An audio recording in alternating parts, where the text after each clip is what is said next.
Hello everyone, it's Sylwia here. Welcome to my channel. Today we will be talking about eating disorders and how to differentiate between each of them. How they affect your life and how to recognize, the symptoms that maybe you're not quite having them eating disorder yet, but maybe you already have some kind of symptoms that you should be aware of. And for that, maybe be more mindful and to pay attention to that aspect of your life. I'm doing this video because one of you have asked me to do and talk about food and how they're impacting us. So this is for you. So the first thing that is really important to mention, I believe, is that eating disorders can be caused by psychological cause, by environmental cause, but also biological force. So what does that mean is, for example, like if your hormones are out of balance, or if you have poor self-esteem, if you have experienced some kind of childhood trauma, if there was bullying, if external things can really impact you and how you really feel about yourself and about the food. Because food is not only the food. It's really we project a lot to our food. We project a lot to what we take in. It's like we always have a choice what we take in. Really, if we think about the food, is the only one thing that we actually take something external and we put it in our body that is actually we digesting. So it plays a huge role in our life, and it's very easy for us to control. So but also at the same time, food can really cause loads of anxiety towards with us, because of the impact it always has on us. Because food has a really huge impact on how we perceive ourselves, our body image, about even the relationship with other people, how we form relationships based on how we perceive ourselves. So it's a really, really huge aspect of our life. So if you have thoughts like, everything about my life is out of control, but the only thing I can control is the food, that is the red flag. If you have thoughts like, everyone likes my weight, everyone complimenting me on how I look, but I don't believe that that's what they think, I really feel I'm way bigger than they telling me I am.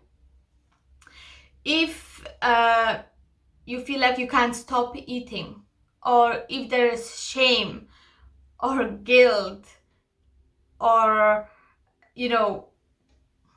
red flags. If you feel empty or bored inside you, and then you feel like you're going to eat, but then you feel guilty about what you have ate, and then you just get rid of it. These are really the mindset, these are really the thoughts that you should be really paying attention to, why you have them, what is going on inside you. This is about you, your internal world, and check in with yourself. Another thing that I would like you to maybe flag or maybe put it out there, and you will see how many of those things you are. And if you do, just check in, what is your relationship that you have with the food. Okay, so let's say I'm gonna give you just a few examples, and you will check for yourself if this is something that concerns you. So let's say you're telling yourself you don't have time to eat because you're busy all the time, you constantly and you forget to eat, or you don't have time to eat. Okay, or rather than having breakfast or nice lunch, you have a bar and you call it your lunch. If rather than eating, you drink loads of coffee, you drink loads of caffeine, like energy drinks, just things that keeps you awake, but they're not really food. They're not really nutrition food. When you feel dizzy and then you tell yourself that, oh, I just got up too quickly, or I just need a moment to kind of get a balance. If it's 10 o'clock in the evening and you have a full table of food, usually it's a junk food, not very healthy food, and you just keep eating, and it's like, oh, I didn't even know that it's 10 o'clock, and you keep eating. And then at 11 you try to go to bed, and it's like, why can I not go to bed? If you do that, your sleep is also affected by it. Your body can't really rest. You feel, maybe you wake up very tired. You feel maybe that you have no energy. That is probably because during the night, your body was really working hard to process everything that you have ate in such a late time. So again, just check in with yourself. If that's you, then what kind of relationship you have with the food, why do you do it, what is the purpose of you doing that. Another thing is when you compulsively exercising all the time.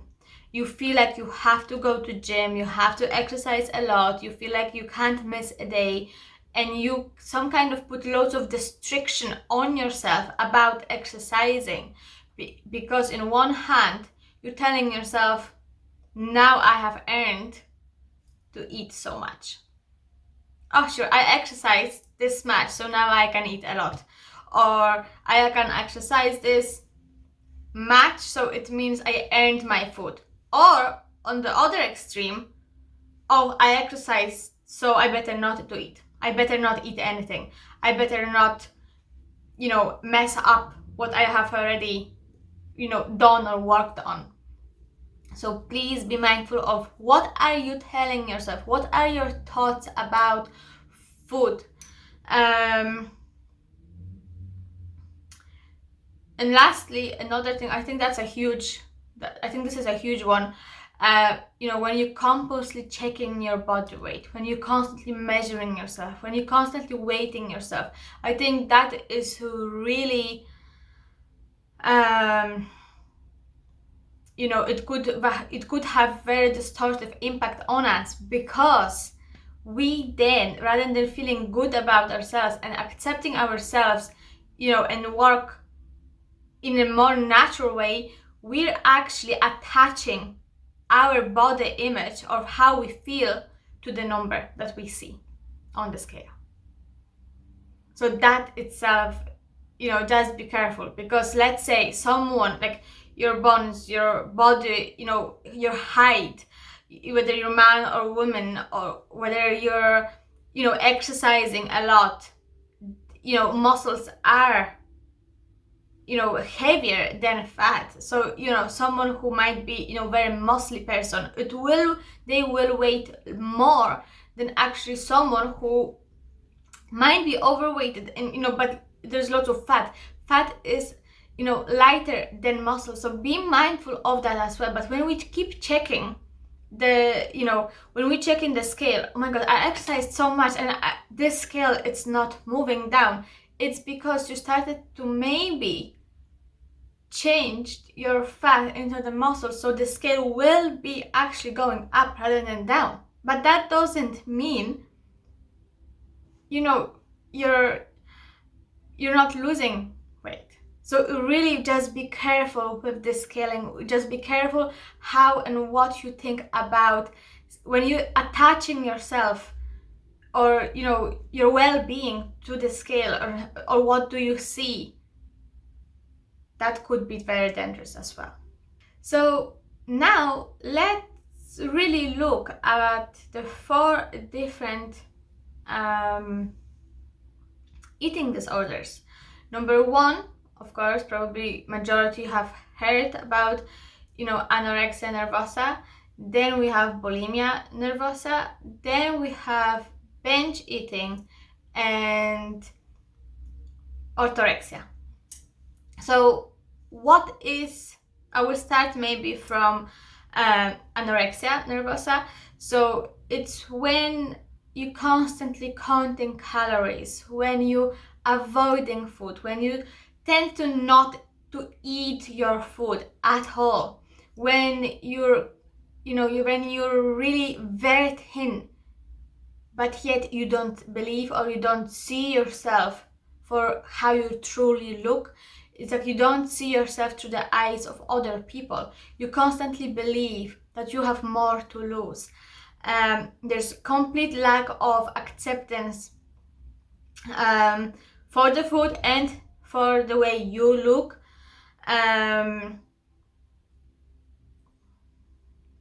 It's usually it's like when you don't eat, that this is very dangerous disorder. This is probably one of the most complex disorder out of all mental health issues. This is probably one of the most difficult one.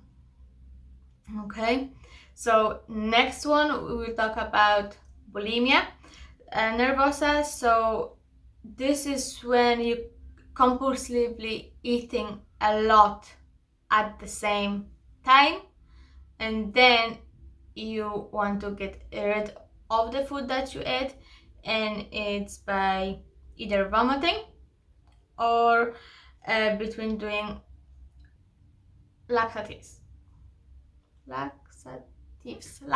yes.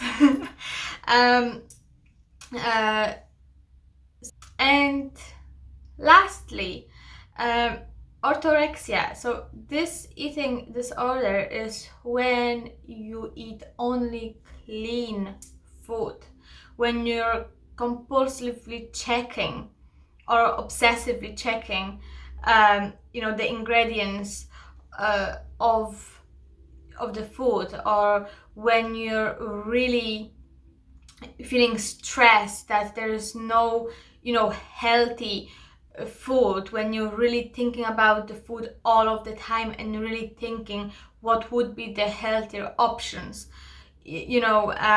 when you really strictly put so much restrictions onto what you eat and what kind of food you eat, but also when you criticize others for what they eat. If you believe that they don't eat healthy, you then tend to judge them, you tend to criticize them. Even in your own head, it's like you dismissing them. So that itself, it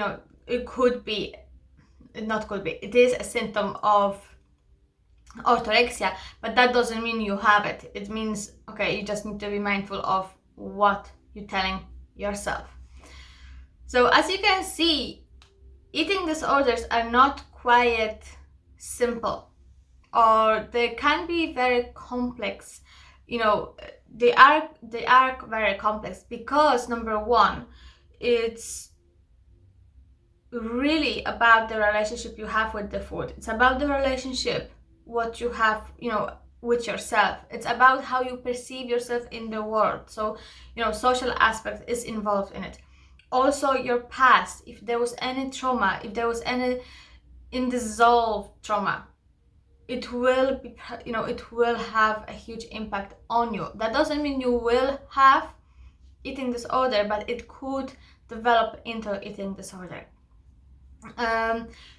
Loads of feelings that are really causing you feel low, or like put you in the low mood.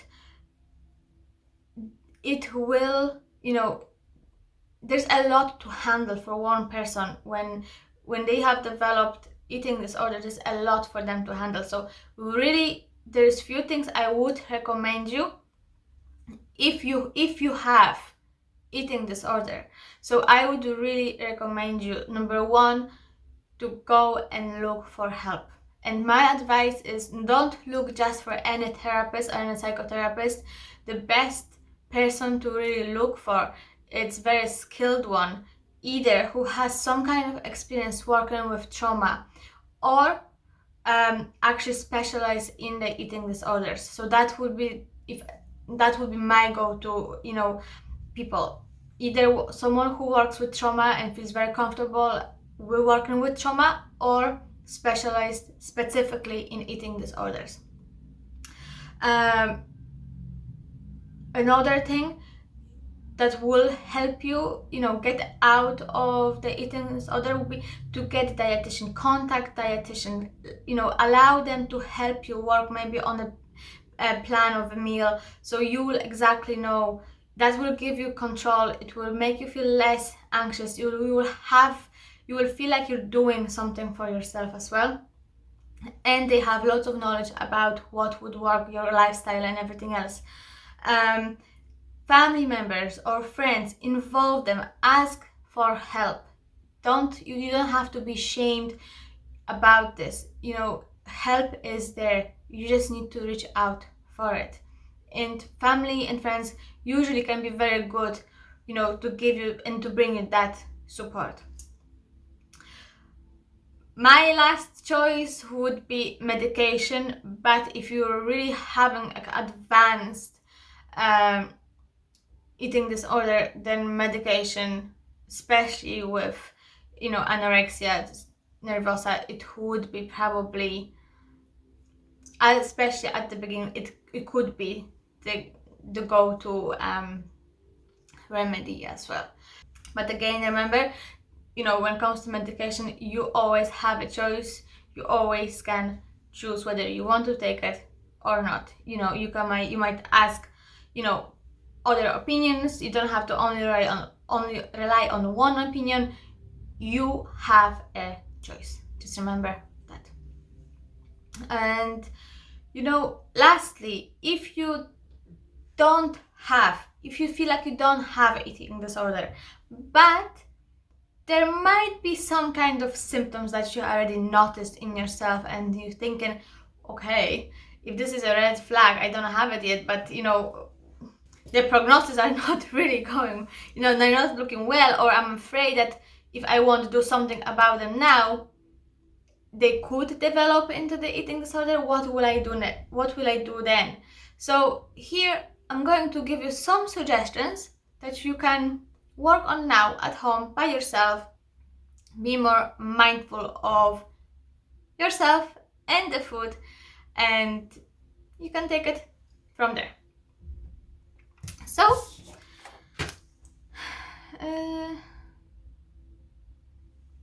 okay, so I'm gonna give you the list. So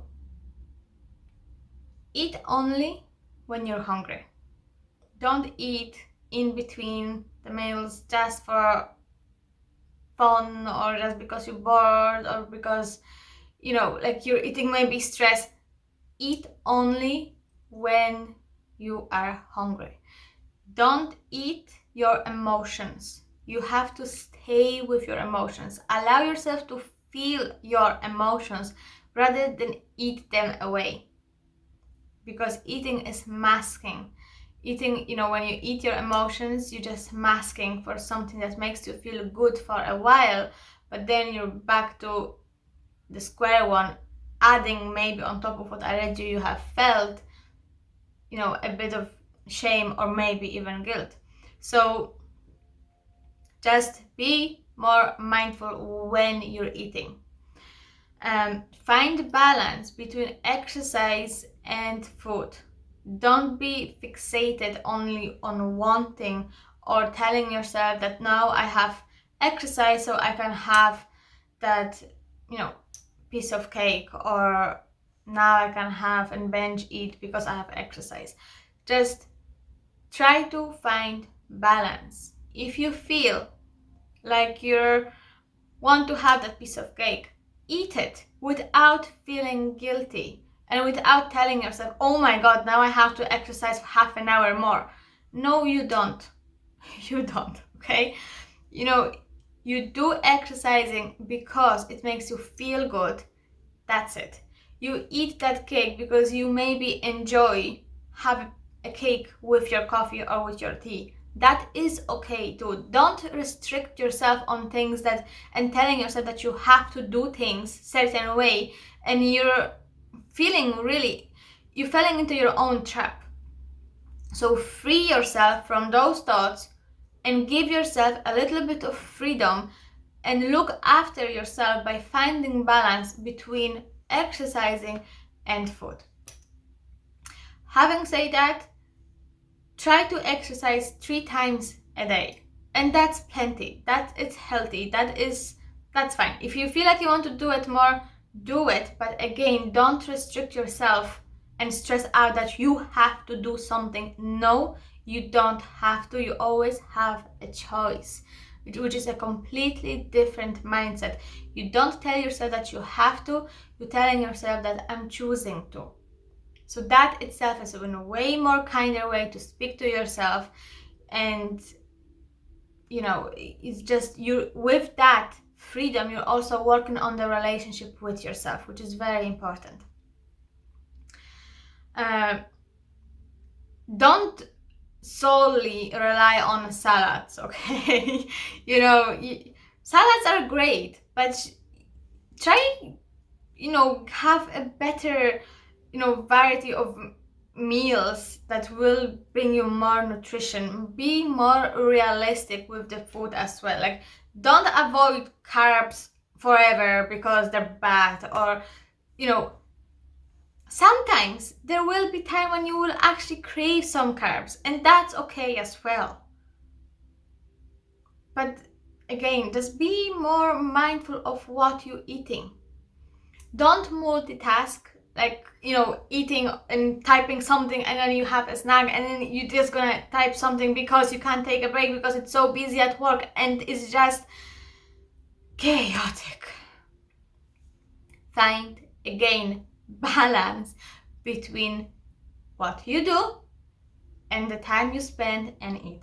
So eat more mindfully. Make time to eat, and when you eat, you just eat, because that allows you, that sends the message, okay, now I'm eating, now I'm not rushing, you're taking time, so the food goes down very smoothly. You don't feel like you're rushing, so you're really sending, and the brain can have time to notice, okay, I'm eating.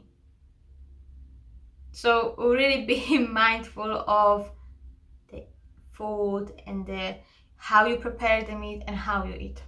Mindful eating.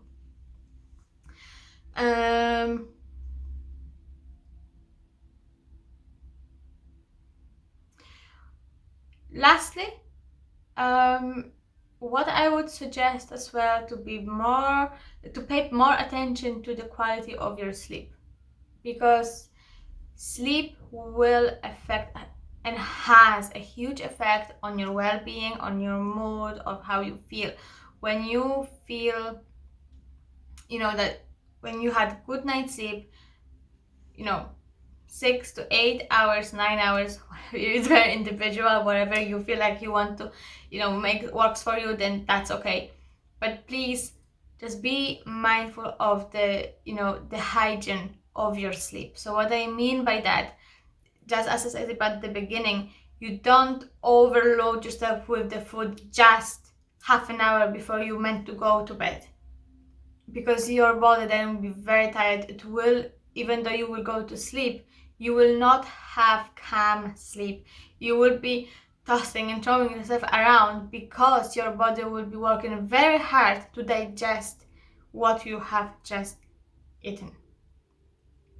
And sleep, again, when you have good night's sleep, you have more energy, you will be feeling better about yourself, you will feel like you can do things, you will be more energetic, and with that you will not need junk food to kind of keep you awake as well.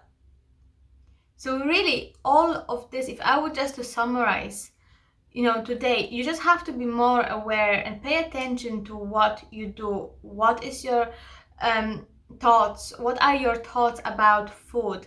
Whether what are your emotions? Are you eating because you're hungry? Are you eating because you feel sad? Are you eating because you try to get away?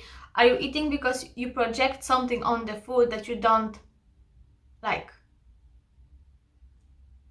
Or maybe food is somehow, play a role to save you. You just have to pay attention to what is really going on for you, and from that you take the actions that will combine together and will bring you balance and healthy well-being about your own relationship with your food. So for today, thank you so much for being here. Thank you for listening. I hope I have answered at least some of your questions. Lots of love, like always. See you soon. Bye.